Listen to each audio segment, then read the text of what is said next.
बिस्मिल्लाहिर्रहमानिर्रहीम, अस्सलाम वालेकुम। आज हमारे पास काफ़ी सारे सवालात हैं क्योंकि हमने 2 दिन गैर हाज़िरी की है और आज तीसरा दिन हमारे पास सवालात बेशुमार हैं। तो हम कोशिश करेंगे कि सभी के सवालात के जवाबात आज जल्दी जल्दी आपको दे दिए जाएँ। जी, बिस्म आते हैं सवालात की तरफ। तो पहला सवाल ये है कि हमारे पास इंसुलिन लगाने से रोज़ा टूटता है या नहीं टूटता? इंसुलिन लगाने से रोज़ा नहीं टूटता। और साथ में है सुरमा, सुरमे से रोज़ा भी नहीं टूटता। सुरमा भी लगा सकते हैं, इंसुलिन भी लगा सकते हैं, इससे रोज़ा नहीं टूटता। और साथ में ये है कि हजामा करवाने से भी रोज़ा नहीं टूटता। हजामा आप समझते हैं नबी अकरम सल्लल्लाहु अलैहि वसल्लम की सुन्नत है। जो फासद खून होता है वो निकलवाया जाता है और उसके मुख्तलिफ़ तरीक़ेकार हैं हजामे के, लेकिन हजामा करवाने से रोज़ा नहीं टूटता। और दूसरे आगे चल के आता है सवाल है जी हमारे पास, उल्टी के आ जाने से रोज़ा टूटता है या नहीं टूटता? हाँ, अगर उल्टी खुद ब खुद आई है, यानी कि उल्टी का आने का मतलब ये है कि आपका कोई इख्तियार नहीं है, बीमारी की वजह से उल्टी आ गई। और अगर आपका इख्तियार है, आपने उंगली लगाई है गले में और हलक में उंगली लगाने की वजह से उल्टी आई, तो रोज़ा टूट जाएगा। अगर आपने उंगली वगैरह नहीं लगाई, आपका कोई इख्तियार नहीं उल्टी में, तो फिर रोज़ा नहीं टूटेगा।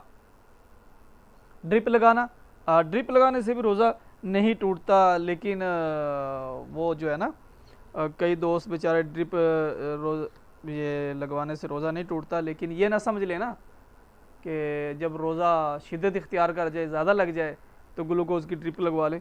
ऐसा नहीं करना, लेकिन बीमारी की हालत में अगर कोई मसला बन जाए तो रोज़ा नहीं टूटता। हाँ जी, इनहेलर से रोज़ा टूट जाता है। ये सीधा गले में जाता है और सीधा मैदे में जाता है। इनहेलर होता है जो दमे के मरीज़ लगाते हैं, चेस्ट के पेशेंट लगाते हैं, तो उससे रोज़ा टूट जाता है। हाँ जी, खून के टेस्ट देने से भी रोज़ा नहीं टूटता। इंजेक्शन वेन में लगवाया जाए चाहे गोश्त में लगवाया जाए, रोज़ा नहीं टूटता।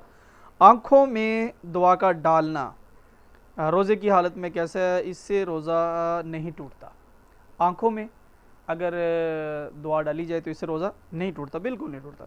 कतरे कान के अंदर रोज़ा नहीं टूटता। एहतिलाम के हो जाने से भी रोज़ा नहीं टूटता, लेकिन एक बात का ख्याल किया जाए कि जब अगर किसी शख्स को एहतिलाम हो जाए तो वो फ़ौरन से गुस्ल करे, उसको मालूम हो जाए तो वो फ़ौरन से गुस्ल करे। ये नहीं कि जी अब हो गया तो अब ज़रा वेट कर लें, फिर उठ जाएंगे, फिर करेंगे, नहीं, फ़ौरन से गुस्ल कर लेना चाहिए। और साथ में ये है कि हैज़ के आ जाने से रोज़ा टूट जाता है। बेहतर ये है रोज़े को वैसे ही चलाया जाए, और अगर तकलीफ़ वगैरह की वजह से कोई पानी वगैरह या कोई मेडिसिन कोई चीज़ लेना ज़रूरी है तो फिर खा पी सकते हैं, रोज़ा तो टूट ही गया। और नाक में दवा डालने से रोज़ा टूट जाता है। ये देखिए, ये इस बात का ख्याल रखें, नाक में दवा डालने से रोज़ा टूट जाता है, आँख में और कान में डालने से रोज़ा नहीं टूटता। हकना, एनीमा जिसे कहते हैं, उससे भी रोज़ा टूट जाता है। सिगरेट से रोज़ा टूट जाता है। और साथ में है जी नस्वार से रोज़ा टूट जाता है। कुछ कहते हैं कि रोज़ा नस्वार से नहीं टूटता, लेकिन हकीकत यह है कि नस्वार से रोज़ा टूट जाता है। नस्वार में रोज़ा, सीधे नस्वार रखने से वो फ़ौरन नस्वार हलक में चली जाती है और उससे रोज़ा टूट जाता है। जी, ये तो आज के सवालात थे, और इंशाल्लाह हम कोशिश करते रहेंगे कि आपके सवालात हम बर वक़्त आपको देते रहें। शुक्रिया।